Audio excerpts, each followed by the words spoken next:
When you hear the name Martin Luther King Jr., four words immediately come to mind. I have a dream. On August 28, 1963, Dr. Martin Luther King Jr. delivered those famous words in a speech at the Lincoln Memorial in Washington, D.C.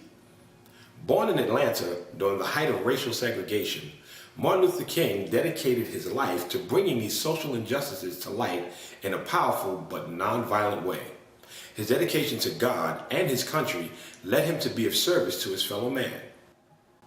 Some of Dr. King's mentors and sources of inspiration range from Henry David Thoreau to Mahatma Gandhi. His words are as timeless and hold as much truth and insight today as they did over 40 years ago. Raised in a family of preachers, Dr. King himself was a reverend at the Ebenezer Baptist Church in Atlanta. He began his journey as a civil rights activist early, starting with the Montgomery bus boycott in 1955. A few years later, he founded the Southern Christian Leadership Conference, and by 1963, he delivered his famous speech to the world.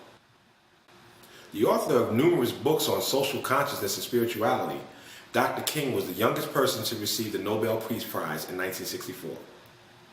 His dedication to ending racial segregation through nonviolent means earned him this prestigious honor.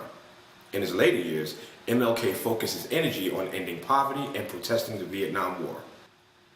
With his actions, words, and presence all reflecting his unfailing stance on nonviolence, it was a tragedy to see Dr. King struck down in the prime of his life. Martin Luther King was assassinated on the balcony of the Lorraine Hotel in Tennessee on April 4, 1968. Dr. King was only 39 years old.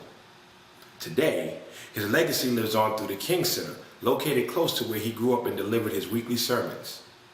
Martin Luther King and his wife Coretta raised 4 children, all of whom have gone on to continue their father's work in a variety of ways. In 1977, Dr. King was awarded the Presidential Medal of Freedom posthumously, and in 2004, the Congressional Gold Medal. In 1983, Ronald Reagan signed a bill that named the third Monday in January Martin Luther King Jr. Day. This is only one of 3 federal holidays that is in honor of an individual person. In 2008, then President-elect Barack Obama challenged everyone to change this legal holiday from just a day off from work to a chance to volunteer and help those in need. It received one of the biggest responses ever, and even more events are planned in the future. Even though Martin Luther King Jr. was only 39 years old and he was only here for that long, he made an impression that is as strong today as when he was alive. His legend lives on. So check out drmartinlutherking.net for more information and resources and learn more about this important historical leader. Thanks for watching.